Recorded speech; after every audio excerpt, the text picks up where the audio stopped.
सबसे पहले मैं आपको कैरियर प्रॉस्पेक्ट्स बताऊंगी इसके कि आपको कौन कौन से चांसेस मिलने वाले हैं, आप किस किस तरह से किस किस डिपार्टमेंट्स के अंदर काम कर सकते हैं। देन आपको आइडिया हो जाएगा कि अगर आपको इनमें इंटरेस्ट है तो फिर आप सैलरी वगैरह देख लेंगे कि भाई अच्छा आपके काम की ये चीज़ है या नहीं है, ठीक है, अगर आपको इन डिपार्टमेंट्स में इन जगहों पे काम करने का शौक़ है। सो रिसर्च माइक्रोब्स के तौर पर आप काम कर सकते हैं, जिनका काम होता है कि वो एक्सपेरिमेंट्स को कंडक्ट करते हैं, ऐसी प्रॉब्लम्स को सॉल्व करते हैं, मतलब कोई भी प्रॉब्लम है उनको सॉल्व करना एक्सपेरिमेंट्स कंडक्ट करके। किस तरह से जैसे साइंटिस्ट होते हैं किसी भी एक चीज़ की वैक्सीन तैयार कर रहे होते हैं तो डिफरेंट एक्सपेरिमेंट्स मतलब कर रहे होते हैं कि भाई इस पर करके देखा उस पर करके देखा। जैसा कि आप सबने देखा होगा कि कोविड-19 आया था तो कोरोना के लिए वैक्सीन प्रिपेयर की जा रही थी और डिफरेंट स्पीशीज़ पर पहले एक्सपेरिमेंट किए जा रहे थे कि इस पर असर हो रहा है या नहीं हो रहा, फिर मतलब डायरेक्ट तो ह्यूमंस पर नहीं अप्लाई की गई थी। सो इस तरह से जो वायरस से होने वाली बैक्टीरिया से होने वाली जो डिजीज़ कॉज कर रही होंगी और उनके लिए वैक्सीन या फिर कोई और चीज़ मतलब करना या उनको चेंज करने के लिए उस प्रॉब्लम को सॉल्व करने के लिए कोई भी एक्सपेरिमेंट कंडक्ट करना काम होता है रिसर्च माइक्रोब्स का, ठीक है। क्लिनिकल माइक्रोबायोलॉजिस्ट बन सकते हैं आप, जिसके अंदर आपका काम होगा हॉस्पिटल्स के अंदर क्लिनिक्स के अंदर आपका काम होगा कि कोई ना कोई जो डिजीज़ है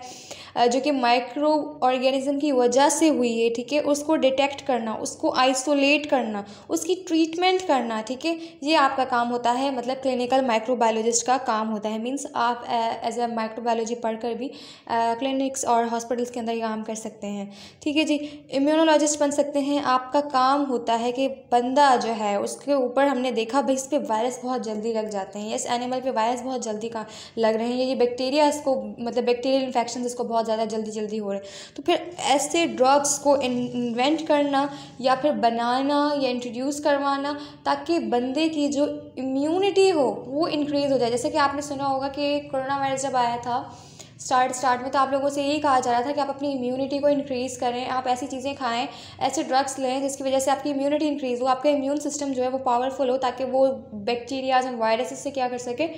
लड़ सके। तो कोरोना भी तो एक वायरस ही है, सो ये भी एक वायरस है, ये भी माइक्रोबायोलॉजिस्ट का काम है कि वो उसके लिए वैक्सीन ढूंढे। तो अगर वो ऐसा काम करेगा तो वैक्सीन से रिलेटेड कोई काम करेगा, मतलब एक्सपेरिमेंट्स कंडक्ट करेगा तो वो रिसर्च माइक्रोब्स में आ जाएगा। और अगर वो आपकी इम्यूनिटी को बूस्ट करने के बारे में आपको बता रहा है और इससे रिलेटेड कुछ कर रहा है तो वो इम्यूनोलॉजिस्ट कहलाता है। इसी तरह से टॉक्सिकोलॉजिस्ट भी होता है, जैसे ये जो माइक्रो ऑर्गेनिजम्स हैं ये क्या कर रहे होते हैं, पॉइजन्स प्रोड्यूस कर रहे होते हैं, ठीक है, तो उनका क्या इम्पैक्ट हो रहा है ह्यूमंस पर, प्लांट्स पर, एनिमल्स पर, लिविंग ऑर्गेनिज्म पर, सिंपली उसके बारे में स्टडी करना जो है वो टॉक्सिकोलॉजिस्ट का काम होता है, ठीक है जी। ये मैंने आपको कुछ कैरियर एस्पेक्ट बता दिए। अब हम इसकी जॉब्स की तरफ आ जाते हैं, फिर मैं आपको इसकी डेजिग्नेशंस बताऊंगी कि जॉब्स किस किस तरीके की आपको मिल सकती हैं, कहाँ कहाँ आप जॉब्स कर सकते हैं। तो रिसर्च डिपार्टमेंट्स होते हैं जहाँ पे रिसर्च की जाती हैं, जैसा कि मैंने आपको रिसर्च माइक्रोब्स के बारे में बताया। इसी तरह से एग्रीकल्चर सेक्टर होते हैं, ठीक है, वहाँ पे आपको जॉब्स मिल सकती हैं। कंसल्टिंग फर्म्स होती हैं, डेयरी फार्म्स होते हैं, पैथोलॉजी लैब्स होती हैं, ठीक है जी। इसके अलावा बायोटेक्नोलॉजी फर्म्स होती हैं,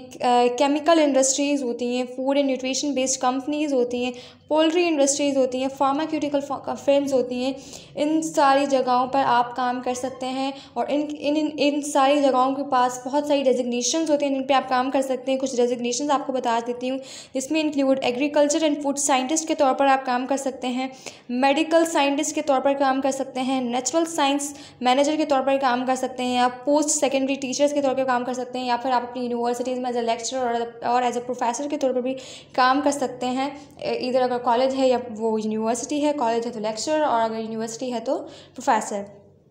ठीक है जी। सो मेडिकल वीरोलॉजी मतलब वीरोलॉजिस्ट बन सकते हैं आप, जेनेटिक इंजीनियरिंग या जेनेटिक इंजीनियर बन सकते हैं आप लोग, मतलब इस डेजिग्नेशन पर काम कर सकते हैं। सेल बायोलॉजिस्ट बन सकते हैं। इसके अलावा ये आपके पास जो होंगी वो कुछ जो होंगी क्या होंगी डेजिग्नेशंस होंगी। या फिर आप वाइल्ड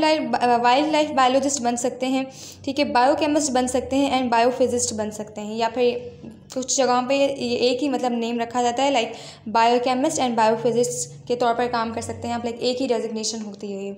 ठीक है जी। अब अगर आपको मैंने जितनी डेजिग्नेशंस, कैरियर प्रोस्पेक्ट्स, जितने आपको मैंने जॉब से रिलेटेड बताया, अगर आपको इनमें से कहीं पे भी काम करने में या इन फील्ड्स में इंटरेस्ट है, अगर आपको लगता है कि अगर आप इन फील्ड में जाएँ तो बहुत अच्छा खुद को एक्सप्लोर कर सकते हैं, बहुत कुछ करना चाहते हैं इस फील्ड के अंदर, अगर आप आगे बढ़ना चाहते हैं तो फिर हम आगे बढ़ते हैं, फिर ही आगे ये वीडियो देखें। देखें। अगर आपको इन सारी जगहों से लग रहा है कि नहीं मुझे तो यहाँ काम नहीं करना, तो आप यहीं मेरी वीडियो स्टॉप करके बैक करके किसी और वीडियो की तरफ जाना चाहें तो जा सकते हैं। ठीक है जी, अब जो मेरे साथ बने रहे